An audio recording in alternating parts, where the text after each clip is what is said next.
Today, I'm joined by Megan Hayes, MSCCC SLP, the founder and current solo service provider of Sunflower Speech Therapy LLC in Baltimore, Maryland.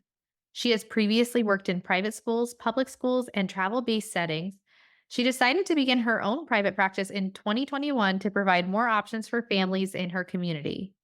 Megan specializes in client led and neurodiversity affirming pediatric speech and language services, treating a variety of speech and language diagnoses, including but not limited to speech and language delays, expressive and receptive language disorder, pragmatic language disorder, fluency, play based therapy, and beyond.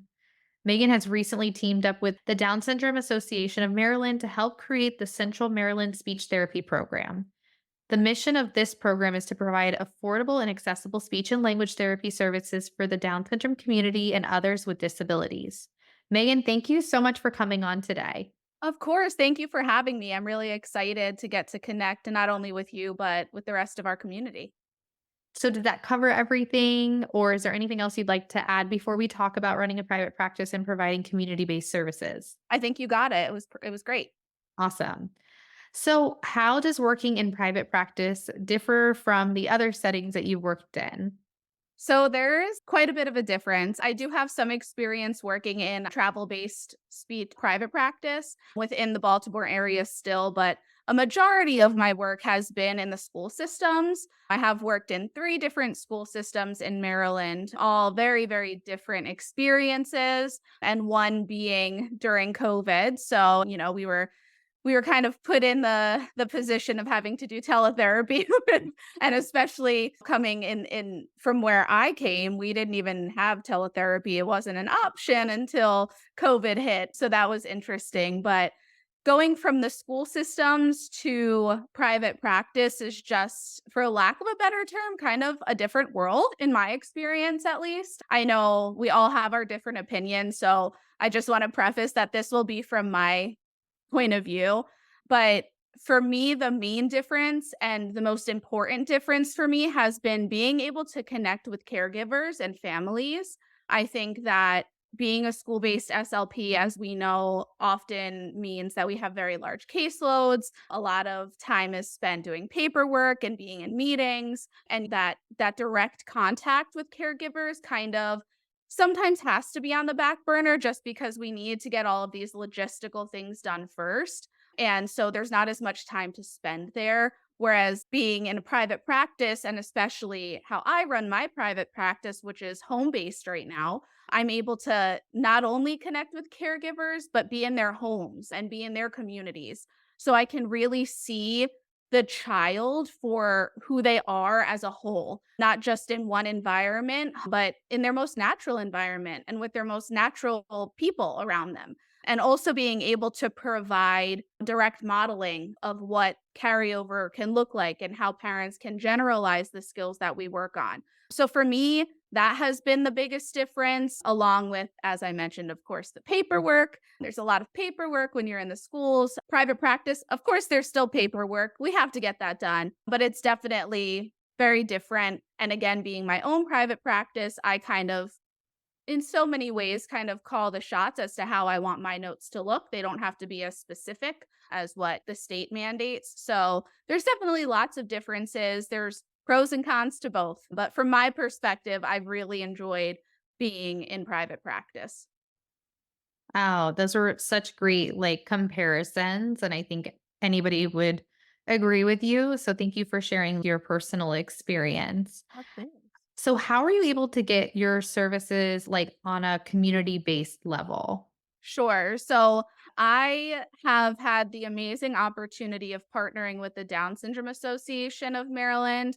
It was in my 2023 goals to volunteer a little bit more. And I came across an opportunity to help out with one of their events that just so happened to be at a park right down the block from my house. So I feel like it was kind of fate. So I jumped on board, helping them get this picnic, their annual picnic together. And the director and myself connected, and we just kind of hit it off right out of the gate. And it was just fun being able to connect with the community during the picnic and kind of provide some feedback or offer services to their community members. And then the university I went to had a clinical center. We actually have had two, but unfortunately in May of 2023, one of them closed. And this is the one that I was primarily at when I was going there. And a huge part of the population was the Down syndrome population. There were clients that had literally been going there for 20 plus years. So it was a huge hit to the community when that location closed. And Amanda and I kind of connected and we were like, what can we do? How can we make a difference and make sure that these services are still being provided? So we came together and formed the Central Maryland Speech Therapy Program, and we kicked off this past January. I actually have two Loyola graduate students with me. So that's kind of going to be our plan moving forward, where each semester we bring on a couple of grad students so they can really see how vast our field is and how it doesn't have to be cut and dry of like school, private practice, sniff. Like there are many opportunities. So being part of this community, we have two locations going because we're trying to be able to reach as many people as we can. And it's just been really fun to get to know not only different people, but the different areas of Maryland, and being able to provide those services again at a very affordable rate. So Loyola was very affordable. The university was very affordable. So again, that being taken away was a hit. And so far, the caregivers and the participants have just been loving it. Just super grateful to be part of this community and to be able to provide such accessible services. I love that. I want to dive into that a little bit more. Sure. So, if anybody is listening to this and they're like, oh, that sounds really interesting. How are you getting funded? How are you paying the graduate students? Do you mind sharing all of that? Sure. So the director of the Down Syndrome Association kind of has more answers as to the financial part of things. So I don't know the exact answers to that, but I do know that how we're kind of setting it up is that each participant for the 12-week semester or course, however you want to word it, they are donating $100 to be part of the course. So each family has a $100 donation, and that goes towards the cost of running the services. We also tried to get locations that were very low cost or no cost to us just because of affiliations and working together. So on our end, trying to make it as cost effective as possible. Again, I am providing all of the materials and things like that. And then in terms of paying our student clinicians and all of the other expenses, again, the director of the association has more of those specific details.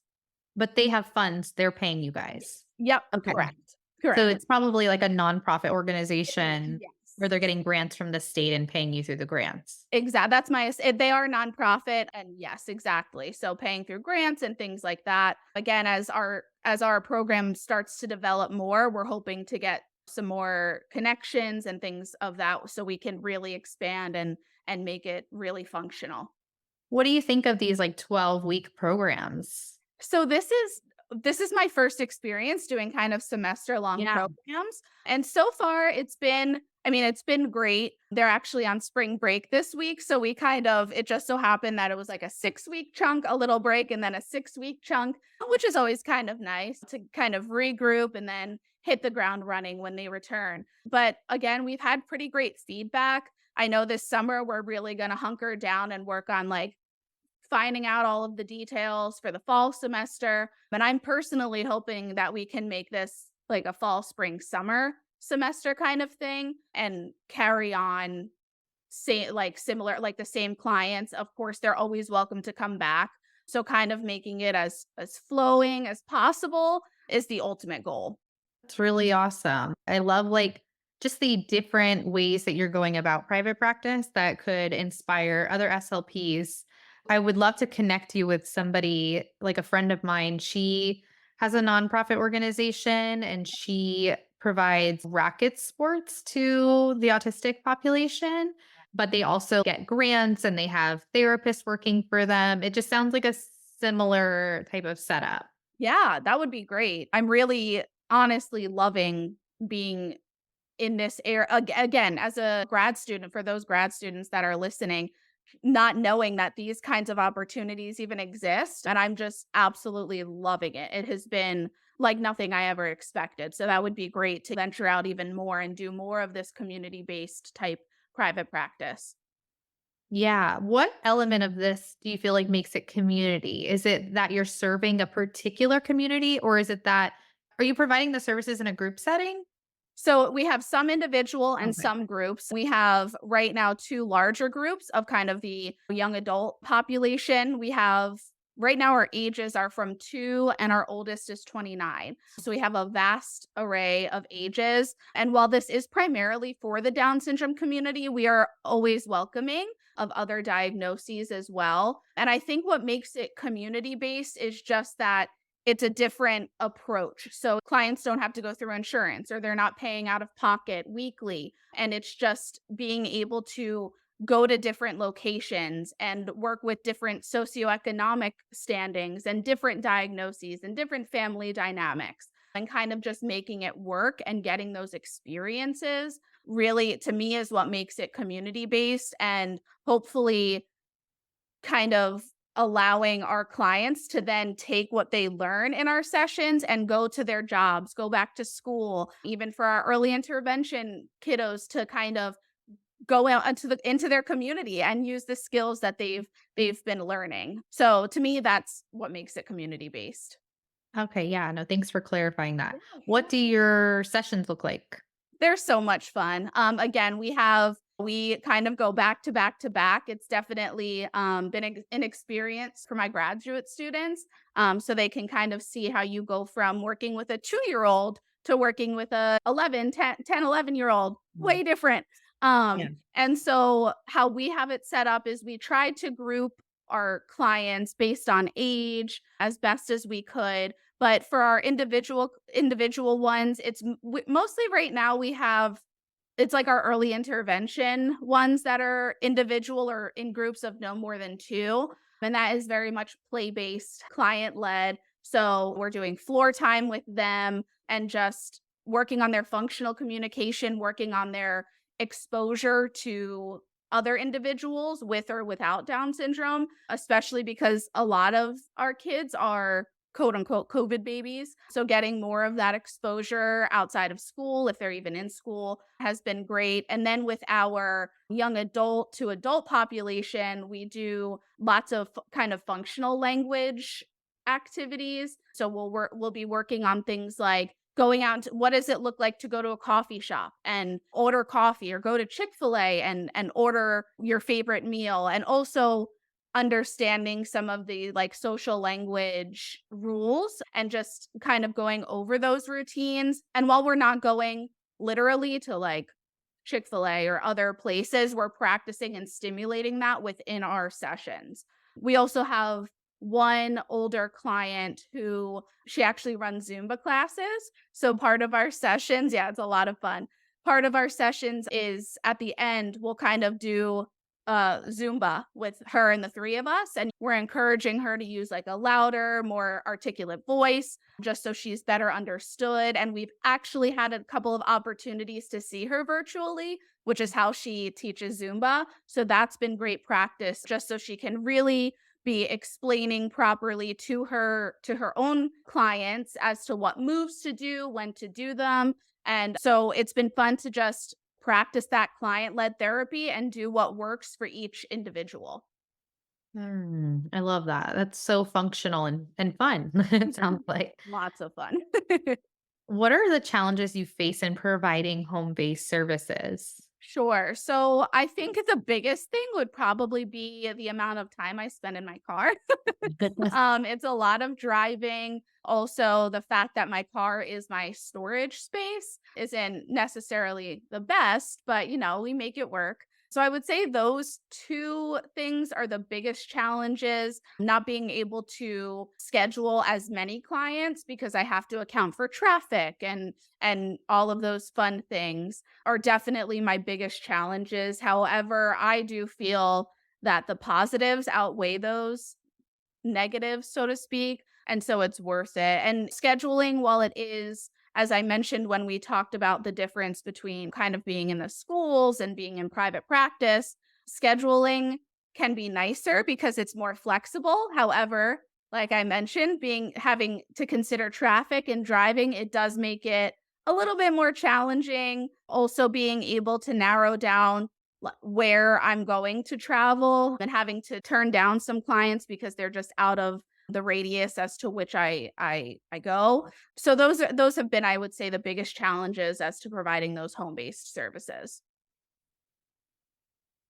Yeah, I'd have to agree with you that, like, those are definitely big challenges with providing home-based services and not being able to see clients that are, like, outside of your radius. The schlepping everything in the car really got to me. Yeah.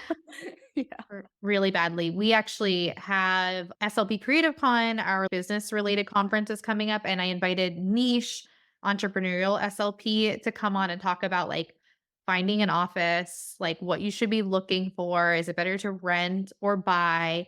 And I feel like it was so timely for me because I'm in that space right now where I'm providing home and school based services. And I Mhm. just started renting an office hourly Okay. somewhere, but building the caseload to then get it's like such a conundrum, right? Like you want to grow your caseload so that you can get an office, but then asking your families to now come see you in a space, like how many of them are going to say yes? And she actually told me when she moved to an office, not many of her clients followed. And so Yeah. she had to rebuild the caseload again. It's so hard. It is so hard, and that's something that I've also kind of been looking into. Because full disclosure, the driving and the storage, it has been starting to weigh on me as It well. does. Yeah. Like, I can't put my groceries in my trunk, and it seems so silly, like, first world problems, but it's like, oh.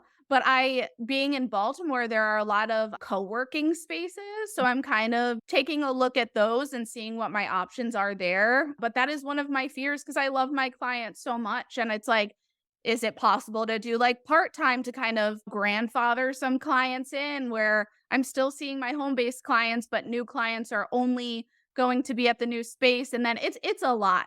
It's very Yeah, stressful, you know? So it I is. definitely agree.